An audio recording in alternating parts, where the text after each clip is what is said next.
63절 말씀 함께.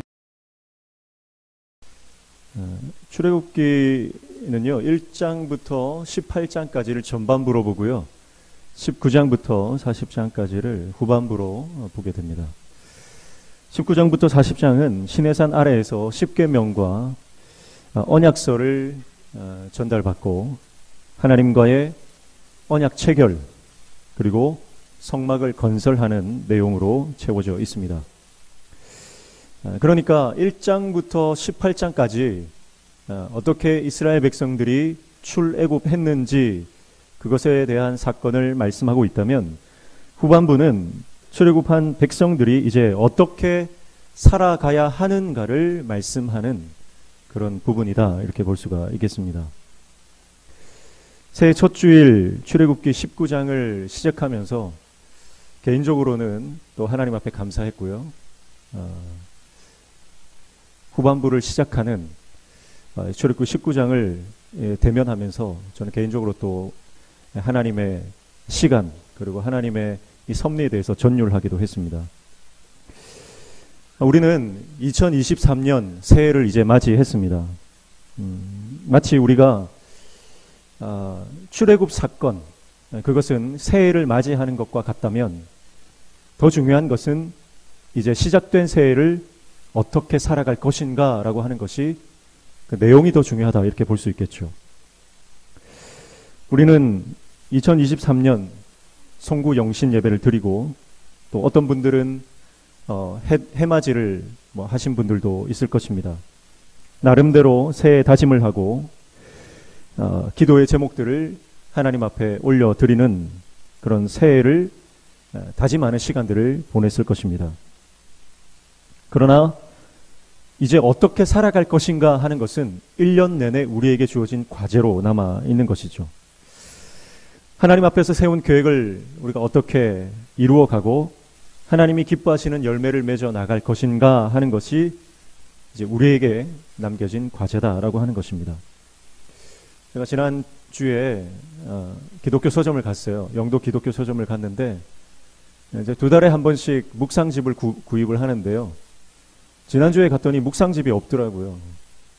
집사님, 왜 묵상집이 다 떨어졌습니까? 하니까 이맘때는 항상 모자라다는 거예요. 네. 한 2-3달 지나면 그때부터 또 남기 시작한답니다. 새해가 시작되니까 내가 묵상도 열심히 하고 기도 생활도 열심히 하고 내가 하나님 앞에 바로 한번 살아보겠노라 하면서 다짐하시는 분들이 그만큼 많다는 이 이야기겠죠. 그런데 그것이 그리 오래 가지 못한다라고 하는 것이 묵상집 나가는 것만 봐도 알 수 있다, 그렇게 말씀하시는 거죠. 사랑하는 성도 여러분, 부디 올해는 우리가 새해 다짐한 것들과 하나님 앞에 결심한 것들이 작심삼일이 되지 않기를 축복합니다. 그래서 올 한 해 끝까지 믿음으로 우리의 결단을 완주하는 하나님의 백성들 되시기를 축복합니다. 그래서 영적인 도약과 영적인 성장과 하나님의 비전을 성취하는 놀라운 역사를 경험하는 한 해 되시기를 주님의 이름으로 축복합니다. 사건보다 중요한 것은 내용이다라는 거예요. 한 해를 시작한 사건이 지난 밤에 있었습니다. 그러나 이제 365일 어떻게 살아갈 것인가 하는 내용이 더 중요함을 우리는 기억해야 할 것입니다. 개인적인 삶도 그렇습니다. 저는 1년 반 전에 명신교회 부임을 했습니다. 부임을 했던 사건은 너무나 은혜로운, 너무나 가슴 벅찬 사건이었습니다. 저는 청빙 소식을 최종 발표를 듣고 엎드려서 펑펑 울었습니다. 하나님의 은혜 아니고서는 내가 받을 수 없는 너무나 큰 은혜였기 때문입니다. 그래서 얼마나 많이 울었는지 모릅니다. 그러나 그 청빙 사건보다 더 중요한 것은 내가 어떻게 주님 앞에서 목회하느냐, 그 내용이 될 것입니다. 아무리 하나님께서 은혜를 주셔도 내가 살아내지 못한다면, 나에게 주어진 그 시간 속에서 하나님의 영광을 추구하지 못한다면, 그래서 매너리즘에 빠지고 그리고 하나님께서 기뻐하시는 삶의 열매들을 맺지 못한다면 하나님께서 부어주셨던 그 은혜의 사건들이 희석되어 버리는 것입니다. 결혼도 마찬가지죠. 결혼보다 중요한 것이 어떻게 부부가 함께 살아가는가, 가정을 꾸려가는가 하는 것이죠. 우리는 결혼식은 준비를 많이 하지만 정작 결혼에 대해서는 준비를 하지 못하는 거죠. 부모가 되는 것도 마찬가지입니다. 아이를 낳는 것보다 중요한 것은 아이를 낳고 난 이후에 그 아이를 어떻게 양육할 것인가, 믿음의 세대로 키워낼 것인가 하는 것이 더 중요한 거죠. 많은 사람들이 아이를 낳기 위해서 많은 시간들을, 많은 재정들을 투입하지만 정작 그 아이를 키워내는, 양육하는 것에 대해서는 크게 준비를 하지 못한다라고 하는 것입니다. 취업도 마찬가지죠. 취업하기 위해서 우리가 얼마나 많은 공을 들입니까? 얼마나 많은 시간을 우리가 취업을 위해서 애를 씁니까? 그 취업을 바라보면서 스펙을 쌓고 많은 시간 공부를 하고 투자를 합니다. 그러나 취업하고 난 이유가 사실은 더 중요한 거죠. 내가 직장 생활에서 어떻게 하나님의 영광을 드러내며 그 직장 가운데 복음의 전달자로 살아갈 것인가? 그리고 직장 내에서 그 사업장에서 내가 인정받고 칭찬받는 그리스도인으로서 설 것인가 하는 것은 취업보다도 중요한 내용인 줄로 믿습니다. 모든 것이 그렇습니다. 중요한 것은 시작보다 그 내용입니다. 사건보다 그 내용이 더 중요하다라고 하는 것이죠. 그래서 이제 19장부터는 이러한 삶을 말씀합니다. 이제 하나님께서 출애굽 사건, 그 놀라운 은혜의 사건을 이제 경험케 해주셨는데, 그렇다면 이제 그 하나님의 사람들은 어떻게 하나님의 백성답게 살아갈 것인가, 그것을 다루는 것이 19장부터 마지막 40장까지의 내용이다라고 하는 것이죠. 사건이 시작이라면 삶은 전체입니다. 사건이 표지라면 삶은 그 내용입니다. 여러분, 책을 봐도요, 책 표지만 그럴듯하고 내용이 부실한 책이 있는가 하면 그 내용이 정말 꽉 들어차서 놀라운 그 스토리와 내용으로 읽으면 읽을수록 빠져들게 하는 책이 있는 거예요. 여러분, 오늘 우리의 삶이 겉표지만 화려한, 내용은 부실한 책이 아니라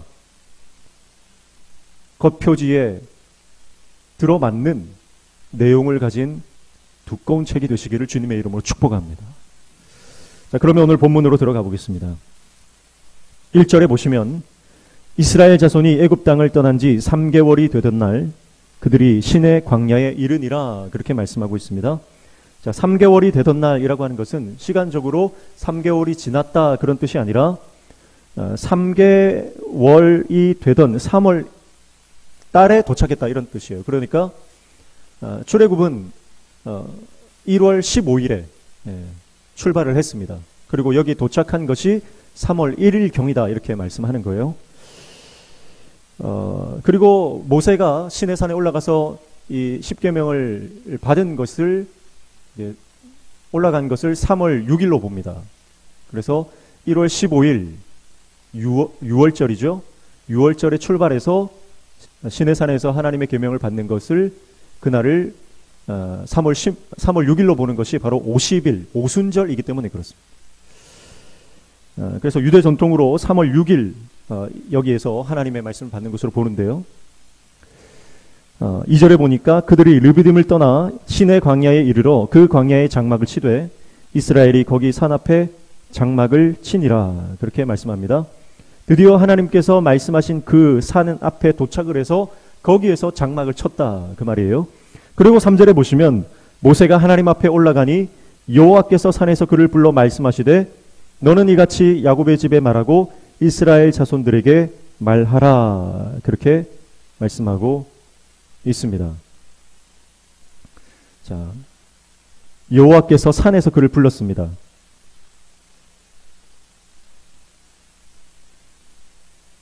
모세가 처음 이 산에서 하나님을 만났죠. 하나님께서 뭐라고 말씀하셨습니까? 내가 너를 보내겠다. 그리고 이스라엘 백성들을 출애굽시켜서 이 산에서 예배하게 하겠다, 그 말씀을 하셨고요.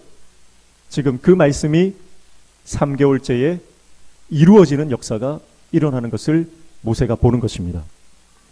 처음 하나님을 만났던 곳 호렙산, 또 다른 말로는 시내산입니다. 같은 산이에요. 그 하나님의 산에서 모세는 하나님을 만났고 하나님의 부르심을 받았고요. 그리고 그 산에서 하나님이 말씀하셨던 이스라엘 모든 백성들이 그 애굽 땅을 나와서 이 산에서 하나님을 예배할 것이다 라고 말씀하셨던 그 하나님의 말씀이 그대로 이루어지는 것을 보게 된 것입니다. 말씀을 받은 그 자리에서, 하나님의 사명을 받은 그 자리에서 하나님의 그 사명이, 하나님께서 모세를 부르신 그 사명이 이루어지는 역사를 모세는 보게 된 것입니다. 불가능할 것만 같았던 하나님의 말씀이 그대로 이루어진 것을 보는 모세의 심정이 어땠겠습니까? 그는 아마 이 모든 것이 하나님의 은혜와 하나님의 능력과 하나님의 섭리 아니고서는 일어날 수 없는 기적이라는 것을 생각했을 것이고, 사랑하는 성도 여러분, 우리 삶에도 하나님은 동일하게 역사하시는 줄로 믿습니다. 하나님이 말씀하신 그대로 우리 삶 가운데 이루어 주실 줄로 믿습니다. 하나님께서 우리 가운데 약속하신 그 언약의 말씀들이 반드시 우리 삶 가운데 하나님 말씀 그대로 성취되어지는 역사가 일어나게 될 줄로 믿습니다. 그러니까 모세는요, 이 산에 도착해서 하나님 앞에 나아갈 때 얼마나 감격과 기쁨 가운데 나아갔겠느냐 하는 것을 우리가 생각해 볼 수 있는 것이죠. 그러면서 하나님께서 모세를 불러서 이제 이스라엘 백성들과 언약을 맺으시기로 하시는 거예요. 4절 말씀 보시면, 내가 애굽 사람에게 어떻게 행하였음과 내가 어떻게 독수리 날개로 너희를 업어 내게로 인도하였음을 너희가 보았느니라, 그렇게 말씀하죠. 자, 모세가 본 거예요. 모세뿐만 아니라 모든 이스라엘 백성들이 보았습니다. 뭘 보았습니까? 하나님의 행하심, 어떻게 행하였음을 보았다. 이 하나님의 행하심은 뭡니까? 바로 10가지 재앙과 출애굽 사건이죠. 홍해를 건넌 그 사건이죠. 그 사건을 눈으로 봤다는 거예요. 그리고 그뿐만 아니라 하나님께서 독수리 날개로 업어 인도하셨음을 보았다는 것입니다. 독수리 날개로 업어. 이것은 완벽한 보호와 인도하심을 말씀하는 거예요. 날개로 업었다. 여러분, 어떤 새도요, 날개로 업지 않죠. 날개는 날아야 되니까요. 날개로 업지 않습니다. 그런데 하나님께서 이 날개로 업었다, 이 말은요, 하나님의 완벽하신 보호와 인도하심을 뜻하는 것입니다. 그리고 하나님께서 이 독수리 날개라는 표현을 쓰시는 것은요, 독수리는 그 새끼를 일부러 둥지에서 떨어뜨립니다. 독수리 새끼를 물어서 일부러 떨어뜨리는 거예요. 그리고 그 새끼가 스스로 날 때까지 다시 업어서 둥지로 태우고 다시 떨어뜨리고 하는 과정을 반복하는 거죠. 스스로 날아오를 때까지.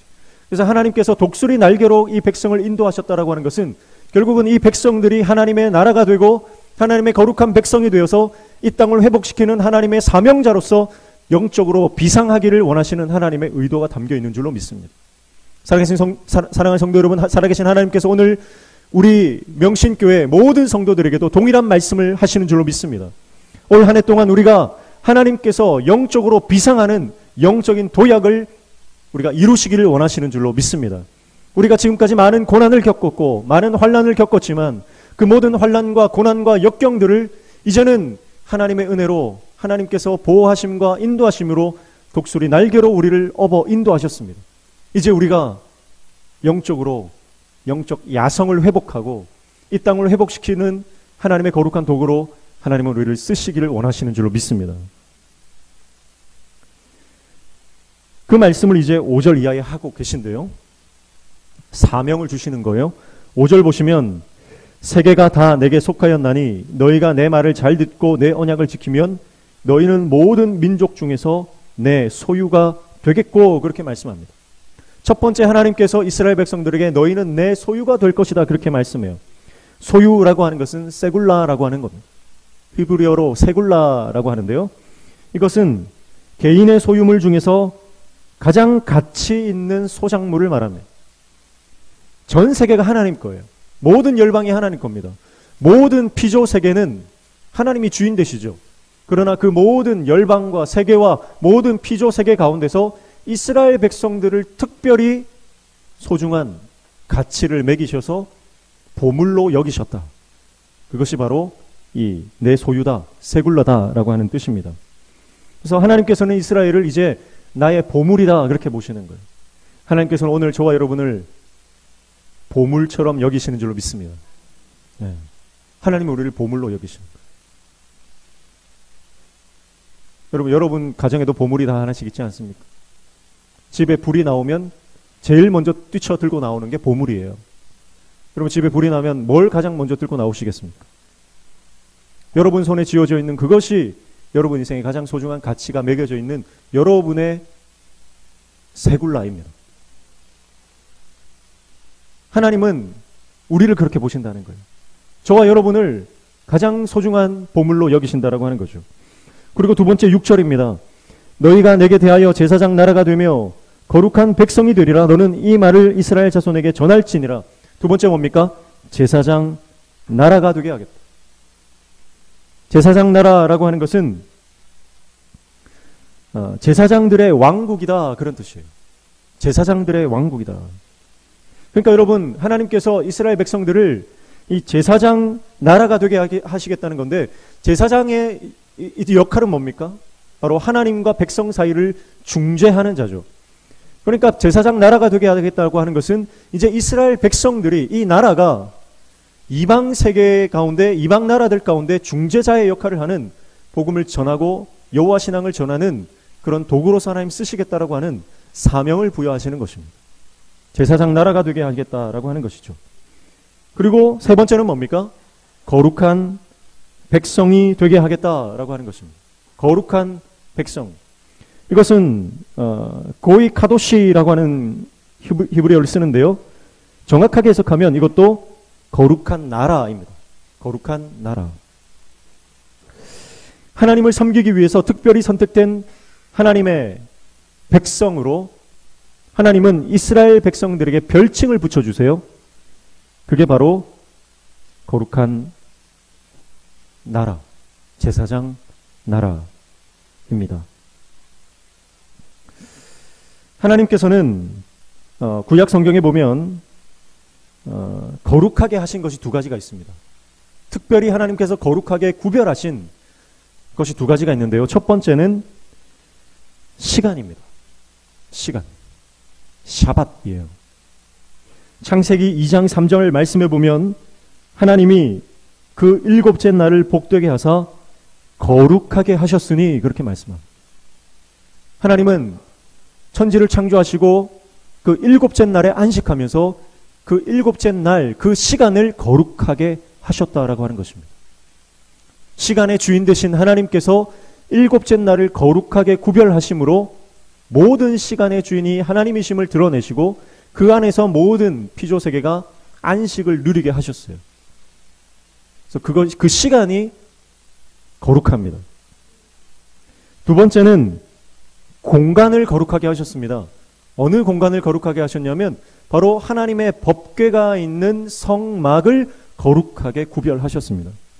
출애굽기 29장 43절 말씀에 보면 내가 거기서 이스라엘 자손을 만나리니 내 영광으로 말미암아 회막이 거룩하게 될지라 그렇게 말했습니다.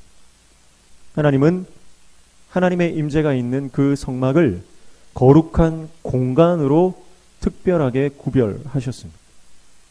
시간과 공간, 이 두 가지를 하나님은 거룩하게 구별하셨다라고 하는 것이죠.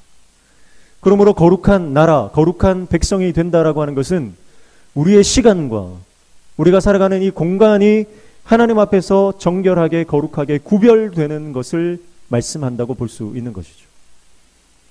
여러분, 오늘 우리에게 주어진 이 2023년이라는 시간이 하나님 앞에서 거룩하게 구별되어 정결하게 하나님 앞에 쓰임받는 하나님의 거룩한 시간들이 되시기를 축복합니다.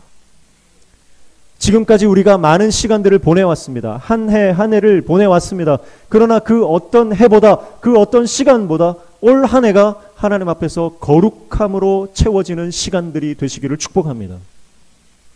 두 번째는 하나님이 공간을 거룩하게 하셨다는 거죠. 여러분, 우리 명신교회 이 예배당이, 이 공간이 하나님 앞에 거룩한 공간으로 구별되어지는 은혜가 있기를 축복합니다. 그리고 우리 개인의 삶 가운데 여러분의 가정이, 그리고 여러분이 기도하는 그 여러분의 골방이 하나님 앞에 거룩하게 구별되어 그 공간에서 하나님의 임재를 날마다 경험하는 거룩한 하나님의 백성 되시기를 주님의 이름으로 축복합니다. 지난 금요일에도 말씀드렸지만 우리는 골방에서 열방을 품는 자다, 그런 말씀을 드렸죠. 우리는 열방을 다 품을 수는 없습니다. 열방으로 다 나갈 수도 없습니다. 우리는 나가는 선교사가 다 될 수는 없습니다. 그러나 보내는 선교사는 다 될 수 있는 거예요. 요한서신에 분명히 말씀하셨지만, 여러분, 하나님의 종들을 환대하는 그 사람, 가이오와 같은 사람, 그 사람을 보면서 하나님은 분명히 말씀하세요. 주의 종을 돕고, 주의 종을 섬기고, 주의 종을 환대하고, 주의 종을 영접하며, 물질적으로, 재정적으로, 또 중보로 돕는 그 사람도 주의 종이다. 하나님의 사명에 동일하게 참여하는 자다, 그렇게 말씀하고 계세요.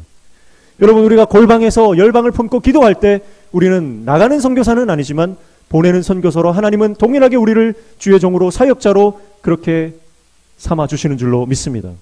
올 한 해 여러분의 골방이 열방을 품는 거룩한 공간 되시기를 축복합니다.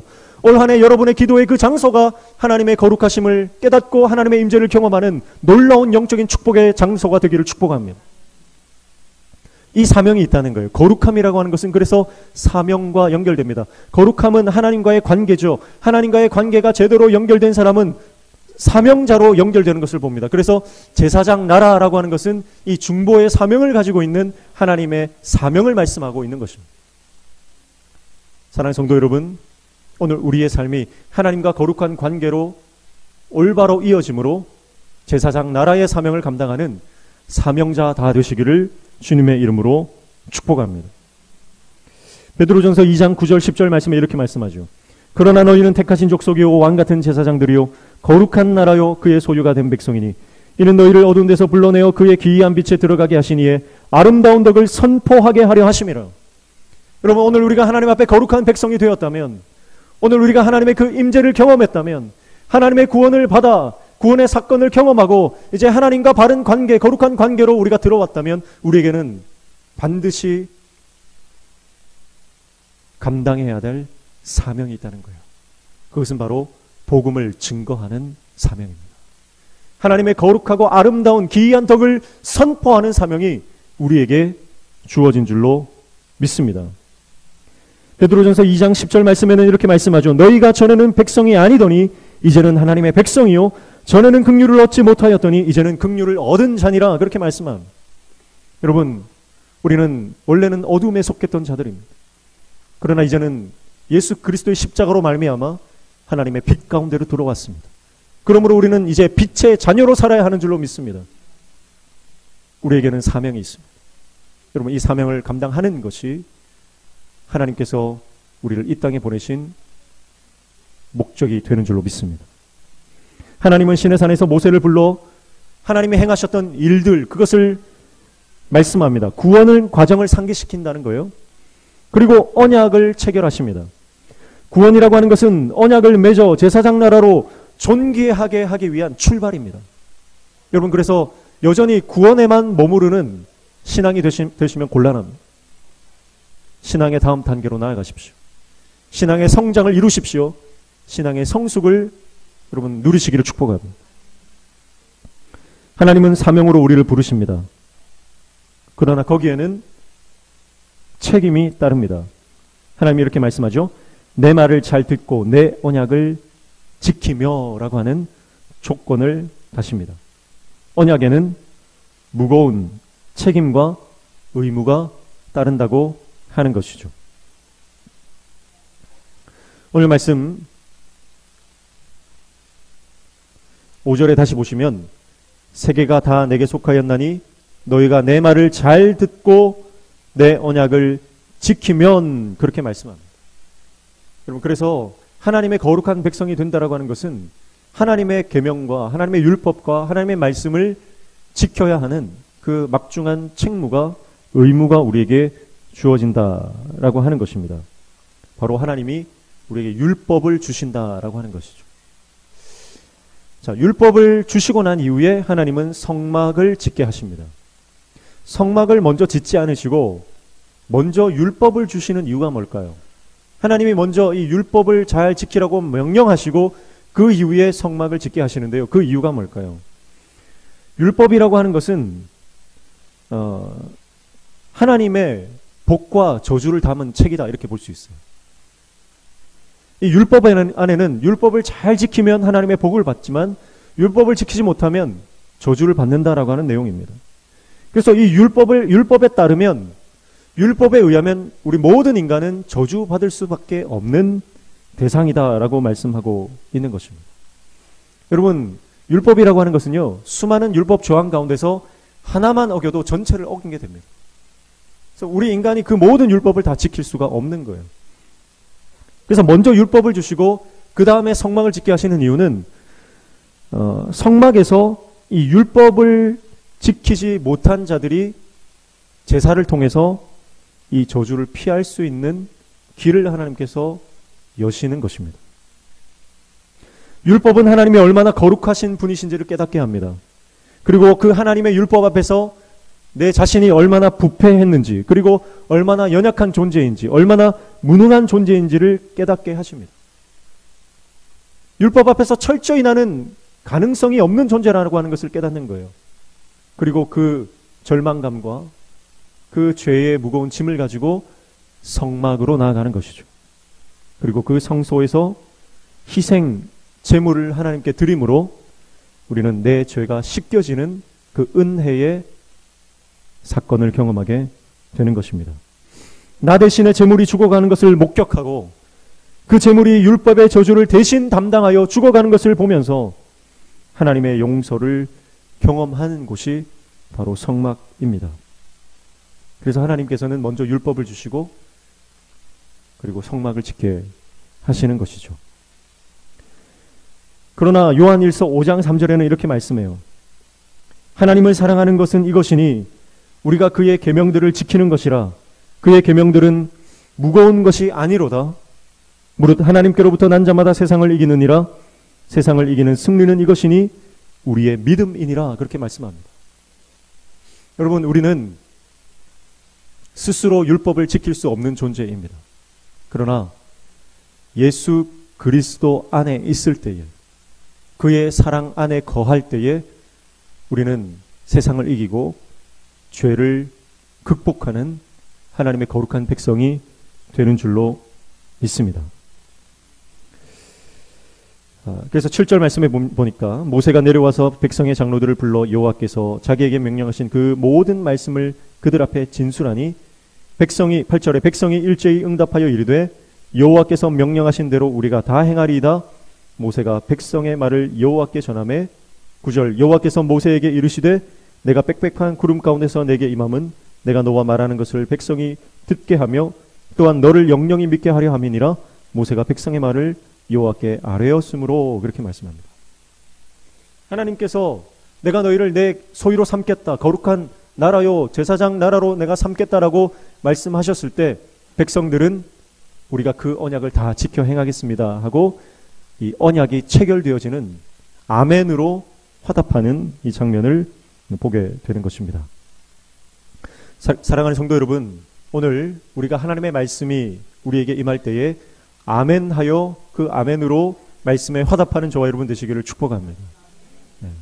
우리가 그래서 하나님의 말씀이 우리 안에 믿어질 때, 그리고 그 내가 하나님 앞에서 내가 아멘으로 그 말씀을 동의할 때, 이것은요 인지적인 어떤 그 동의가 아니라 머리로만 아는 지식이 아니라 우리 전 인격으로, 우리 모든 삶으로, 내 모든 것으로 내가 하나님의 말씀을 따라 살겠다라고 하는 그런 전인적인 아멘이요, 전인적인 동의가 될 줄로 믿습니다. 그렇게 이스라엘 백성들이 하나님께 아멘으로 화답할 때 하나님께서 뭐라고 말씀하시냐면 10절과 11절입니다. 여호와께서 모세에게 이르시되 너는 백성에게로 가서 오늘과 내일 그들을 성결하게 하며 그들에게 옷을 빨게 하고 준비하게 하여 셋째 날을 기다리게 하라. 이는 셋째 날에 나 여호와가 온 백성의 목전에서 시내 산에 강림할 것임이니 그렇게 말씀합니다. 자, 여러분, 하나님께서 강압적으로 언약을 체결하지 않았어요. 백성들의 의중을 물었죠. 백성들이 동의했습니다. 아멘 했습니다.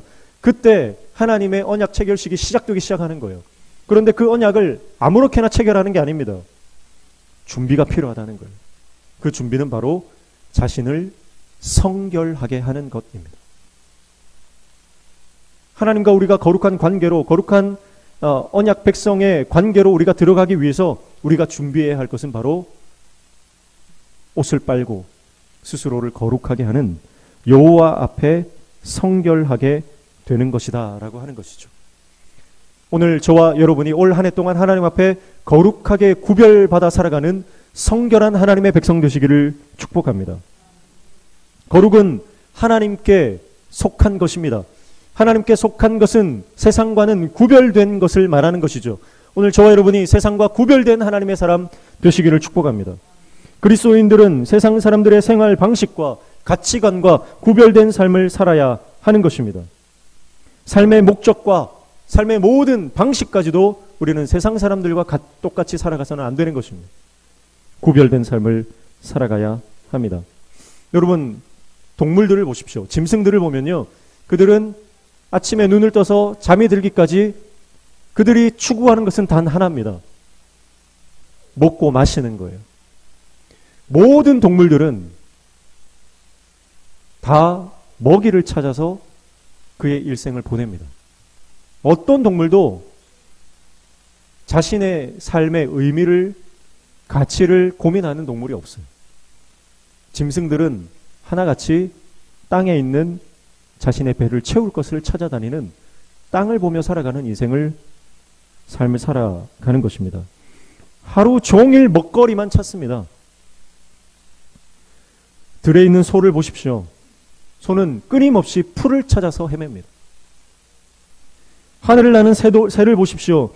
그 새들도 하늘을 날고는 있지만 그들의 시선은 항상 땅에 고정되어 있어요.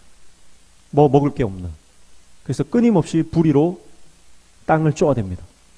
여러분, 그것이 지각이 없는 짐승들의 삶이다라고 하는 거죠. 근데 여러분, 하나님 없는 인생이 이와 같습니다. 하나님 없는 인생도요, 자신의 배를 채울 것, 자신의 곳간을 채울 것, 그것을 추구하며 한평생을 살아갑니다.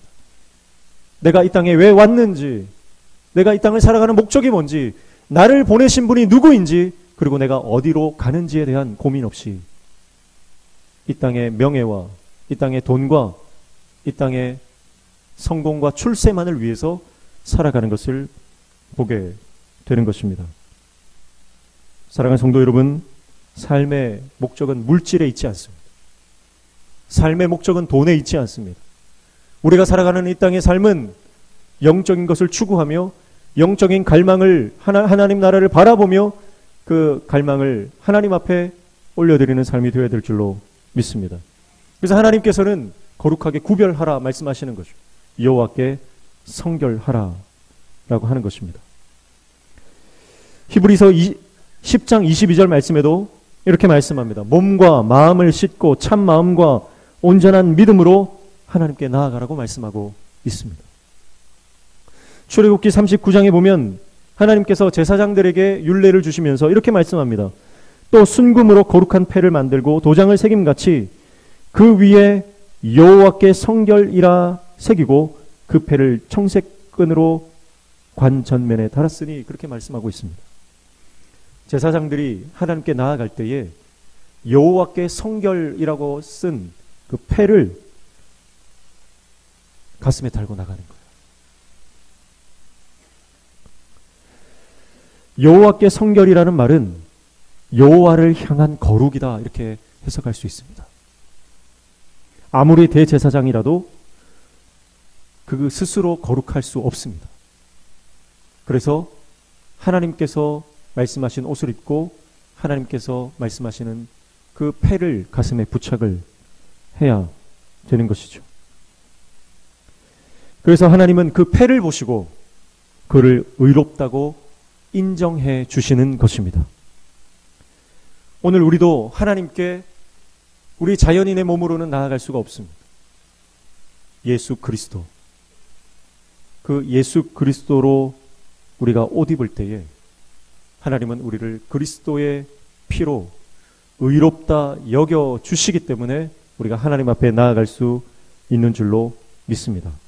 그러니까 거룩하다라고 하는 것은 내가 예수 그리스도 안에 거하는 것이다. 예수 그리스도 안에서 예수님의 생각과 예수님의 삶과 예수님의 가치관대로 우리가 살아가는 것이 바로 우리 삶의 거룩이다라고 하는 것을 우리는 알 수 있는 것이죠.